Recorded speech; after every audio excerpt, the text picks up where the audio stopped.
Le Journal de la Ville, le premier magazine de l'information provinciale.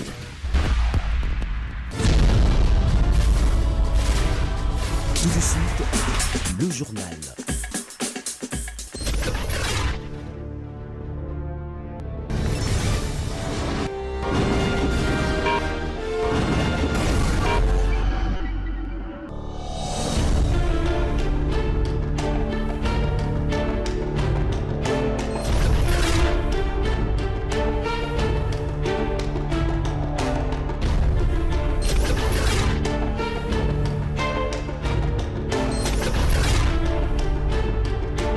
Bienvenue à cette édition rétrospective de la semaine du Journal de la Ville que nous vous convions de suivre avec beaucoup d'intérêt.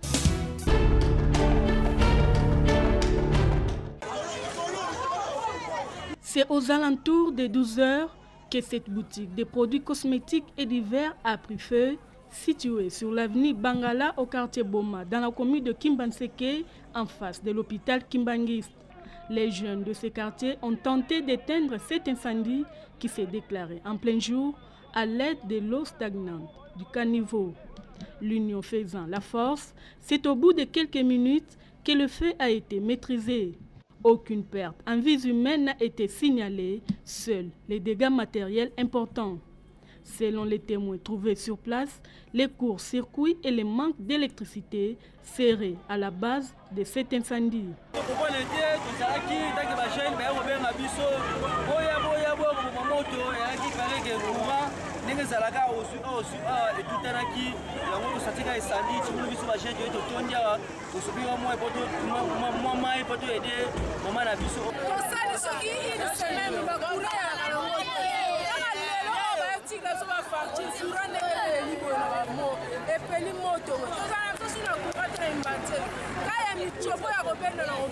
Ils interpellent les responsables de la SNEL.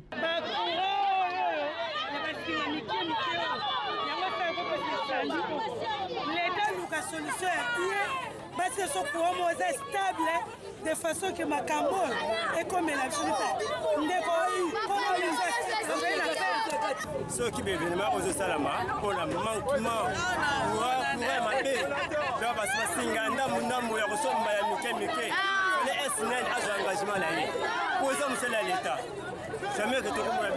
Hormis le manque d'électricité, la population devrait éviter tout raccordement frauduleux au risque de connaître ses sorts.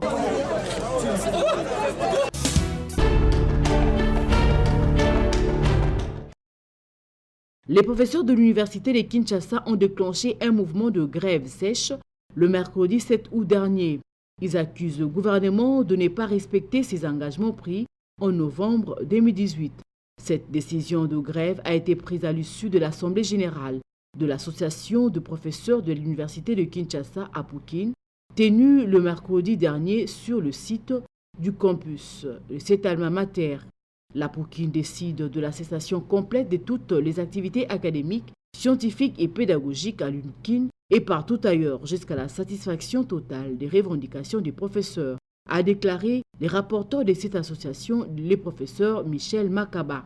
Selon un communiqué qui a sanctionné la fin de cette réunion, les professeurs de l'université réclament, entre autres, le remboursement du trop perçu sur le dossier véhicule, le paiement de 5 mois de manque à gagner sur la prime de partenariat, l'amélioration de la rémunération des professeurs aux standards de l'UNESCO et l'application de la loi cadre dans ses dispositions relatives aux élections de recteurs au sein des universités.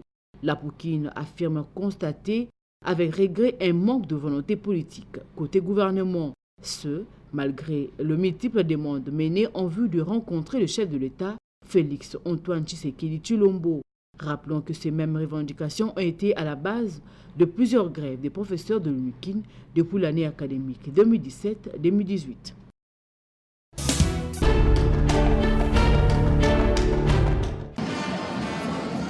Le commissaire provincial de la police nationale congolaise, le général Silvano Kasongo, a procédé le mercredi 7 août au stade de Martyr à la présentation du gouverneur et tous ses ministres provinciaux à ses troupes. Le général Silvano Kasongo a fait savoir aux policiers leurs obligations de rester soumis à l'autorité civile locale.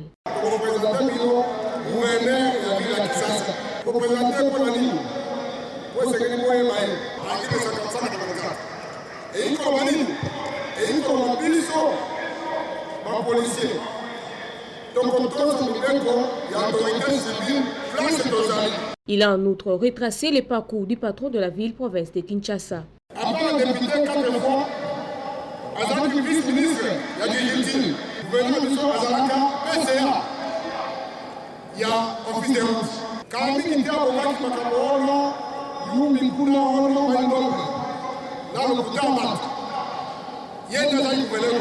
Prenant la parole, le gouverneur de la ville-province de Kinshasa, Jean-Tiningo Bilambaka, s'est dit satisfait pour la dite cérémonie et a rappelé aux hommes en uniforme leurs devoirs vis-à-vis de la population qu'il a résumé en quelques points, notamment la sécurité, l'insécurité, la salubrité, la discipline, la tracasserie et enfin les difficultés financières et logistiques. Policiers, vous allez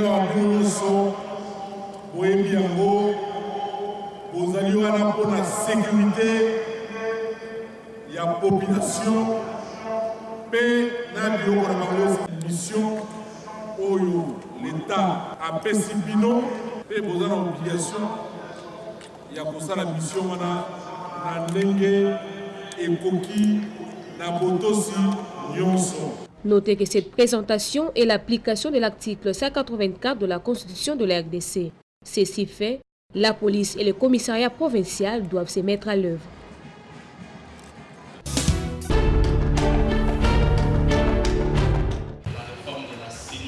La conférence épiscopale nationale du Congo, CENCO, vient d'annoncer les résultats de la pétition pour la tenue des élections locales en République démocratique du Congo. C'était au cours d'une conférence de presse organisée ce vendredi 9 août à son siège de Lingwala. Après 2 mois du lancement de la campagne, la CENCO et l'ECC ont enregistré et recueilli 2 millions de signatures dans différents endroits de la RDC en vue de matérialiser la demande de la population congolaise. La pétition initiée par les confessions religieuses a recueilli en 2 mois 2 millions de signatures pour exiger la tenue des élections locales, soit 20 fois plus que ce qui est exigé par la loi suprême de la République démocratique du Congo, à savoir la Constitution, pour initier la révision constitutionnelle. De ces 2 millions, 1 509 549 des signatures répondent aux critères établis. Ces critères sont la signature et le numéro de la carte d'électeur. 491 541 personnes, 41 personnes ont apposé leur signature, mais n'ont pas inscrit les numéros de carte d'électeur. Et loue en outre la bravoure de tous les compatriotes qui ont apposé leur signature. Pour la CENCO, cette pétition ne porte pas sur la révision constitutionnelle, mais revendique la tenue des élections locales. Afin d'éviter tout amalgame, la présente pétition ne porte pas sur la révision constitutionnelle. Elle ne revendique que la tenue des élections locales prévues par la Constitution en ses articles 174 à 178, 183 à 186, 190 à 195, 199 à 202 et 207 à 214 et par le calendrier électoral de la CENI publié le 5 novembre 2017. La CENCO estime que les élections locales pourront constituer un levier d'amélioration de la gouvernance locale sans laquelle la pauvreté ne cessera d'augmenter.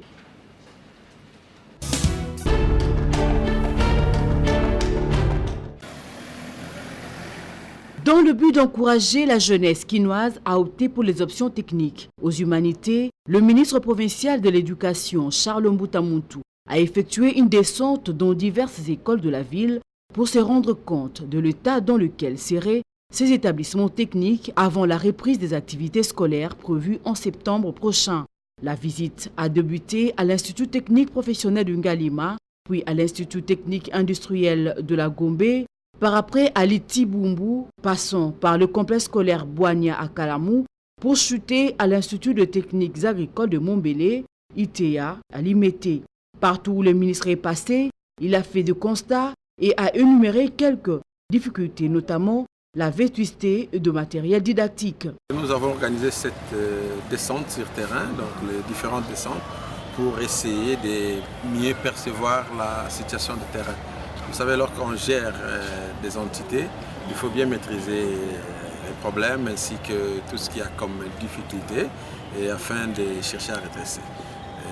Le gouverneur de la ville de Kinshasa, son Excellence Ntingo Bilambaka, m'a confié comme mission, entre autres, de redresser la qualité de l'enseignement au niveau de la ville de Kinshasa. Nous sommes descendus sur le terrain, on a constaté qu'il existe un échantillon d'écoles qui en disposent, mais ce sont pour la plupart du matériel vestis, qui ne sont vraiment pas adaptés à la technologie actuelle. Donc, vous apprenez aux enfants des choses alors que sous d'autres cieux, on utilise du matériel digitalisé, on utilise des trucs qui sont adaptés. Ici, il n'y en a pas. Et on ne va pas condamner ces gens-là parce que c'est nous, l'État, qui avons la responsabilité d'organiser les choses. Le ministre provincial qui a reçu la mission de veiller au redressement du niveau et de la qualité de l'enseignement à Kinshasa s'est mis déjà au travail et ne veut pas se contenter de son bureau climatisé.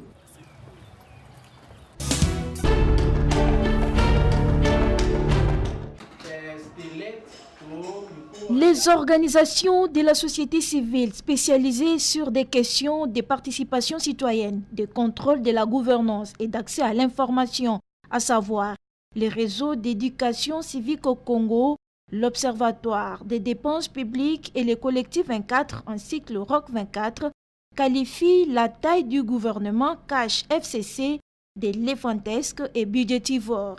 Dans un communiqué conjoint livré à la presse le samedi 3 août à Kinshasa, l'architecture du gouvernement, composée de 65 membres, ne cadre pas avec la vision du chef de l'État, celle de combattre la pauvreté sous toutes ses formes et mettre la population au centre de l'action publique.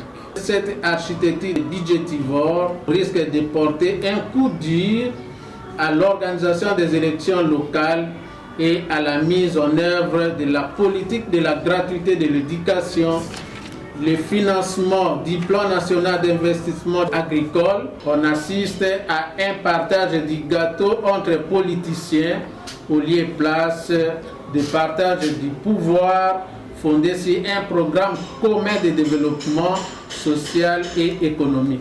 Et pour ce faire, le ROC 24 invite le président de la République, Félix-Antoine Tshisekedi Tshilombo, de prendre en urgence d'autres ordonnances avec une architecture intelligente du gouvernement censé combattre la pauvreté. Les réformes institutionnelles évoquées par les chefs de l'État devraient commencer par la réforme du gouvernement avec une architecture intelligente. Au peuple congolais de se lever pour exiger la mise en application du slogan « Le peuple d'abord ». 13h30, heure de Kinshasa. Les officiers responsables des unités de commandement des forces armées de la RDC convergent à la cité de l'Union africaine. Aux côtés des quelques membres du gouvernement et des cadres de services de renseignement, ils vont prendre part quelques minutes plus tard à la réunion du haut commandement militaire présidé par le commandant suprême de forces armées de la RDC, Félix-Antoine Tshisekedi Tshilombo.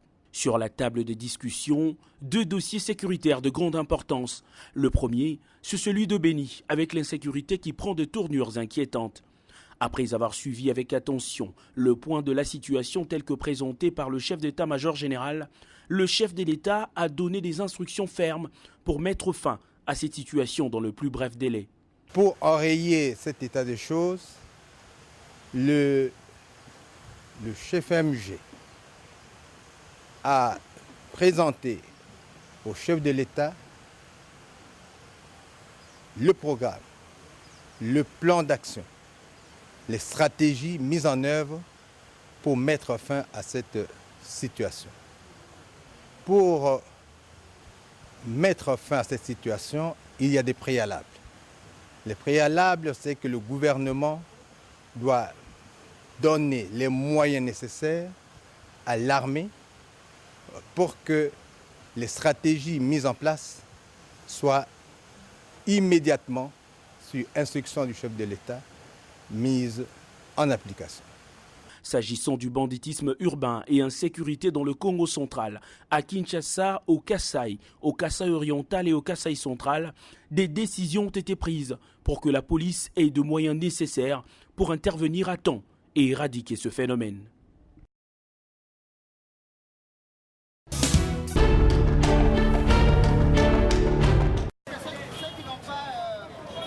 Le jeune regroupé au sein de la dynamique de jeunes pour l'environnement et le développement durable d'IGED en sigle, en collaboration avec les centres des technologies innovatrices et le développement durable, ont organisé ce samedi 10 août une marche qui a débuté à Kitambo Magasin en passant par l'avenue Kassavubu pour atteindre 24 novembre et chuter au Palais du Peuple où ils avaient déjà déposé un mémorandum la veille.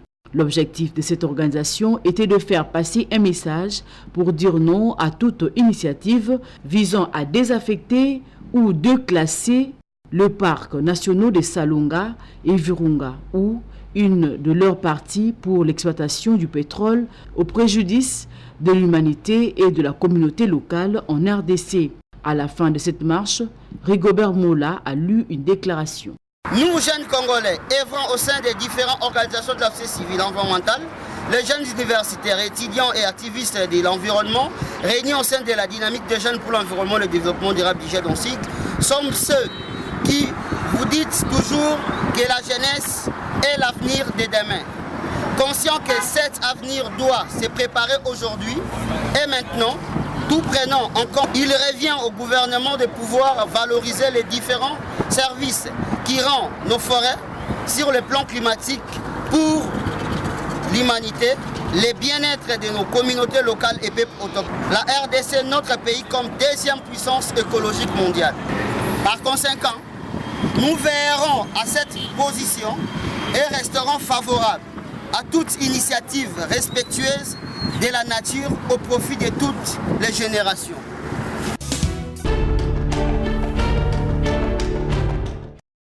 Le tout-puissant Mazembe, un des grands clubs du continent africain basé à Lubumbashi, s'est engagé dans la lutte contre la maladie à virus Ebola. La cérémonie de lancement a eu lieu le jeudi dernier à l'occasion du match amical qui a opposé le TP Mazembe au cercle sportif Don Bosco. Les deux équipes se sont retrouvées sur les terrains de football de la ferme Futuka, à 30 km du centre-ville de Lubumbashi. La mention Stop Ebola était visible sur les vareuses des joueurs du TP Mazembe et ceux du cercle sportif Don Bosco. Moïse Katumbi, président des Mazembe, s'est dit préoccupé par le nombre de victimes de l'épidémie. Près de 2000 morts d'Ebola, c'est trop, a-t-il déclaré. Il appelle aussi tous les Congolais à s'engager dans ces combats contre l'épidémie à virus Ebola. S'il y a un mort à l'ouest ou à l'est, au nord ou au sud, le Congo est endeuillé. Nous devons dire stop à Ebola, a renchéri Moïse Katumbi. L'objectif pour TP Mazembe est qu'à chaque match livré, que ce soit au pays ou en Afrique, un appel soit adressé à la population. Respecter les règles d'hygiène afin de prévenir la propagation du virus Ebola. D'autres clubs du Congo sont invités également à emboîter les pas au TP Mazembe pour que cette lutte soit aussi perceptible dans le milieu sportif.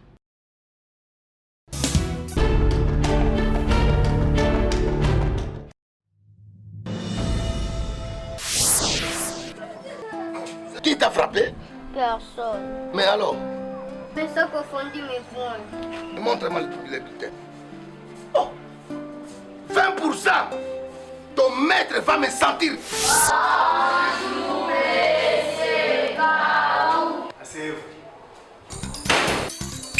Maman, je vais tuer quelqu'un ici. Quoi?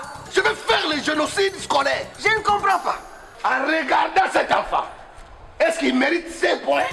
Fils, tu es chez le maître K.O.? Oui. Oh, maman.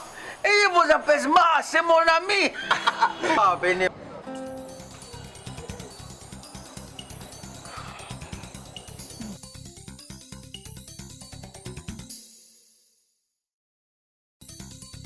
Le verbe être à l'impératif présent. Sois, soyons, soyez. Nous avons une cliente ici. Mon enfant, c'est ton enfant. Hein? Voilà sa motivation. Hein? C'est pas ça que maman a dit. Combien? Bon. Maman. Allez, stop. Qu'est-ce qui vous amène ici, madame? C'est ma sœur. Je ne vous ai pas posé la question. Papa directeur. Oui, madame. Avoir de tels messieurs au sein de votre établissement scolaire, vraiment c'est une bénédiction. Les deux messieurs, c'est une bénédiction pour moi. Je leur ai donné ce que j'avais et ils ont résolu mon problème. D'ailleurs, pour exprimer ma gratitude, voici votre part. Stop. J'ai un salaire. Monsieur l'enseignant, par quel ordre vous demandez de l'argent aux parents pour augmenter les points des enfants? Corrompre l'éducation, c'est détruire l'avenir de la nation. À partir d'aujourd'hui, vous êtes révoqué dans cette école. Allez, sortez. Chers compatriotes, éradiquons la corruption qui engloutit notre enseignement et offrons à nos enfants une éducation de qualité. Message du réseau d'éducation civique au Congo, RECIC en sigle.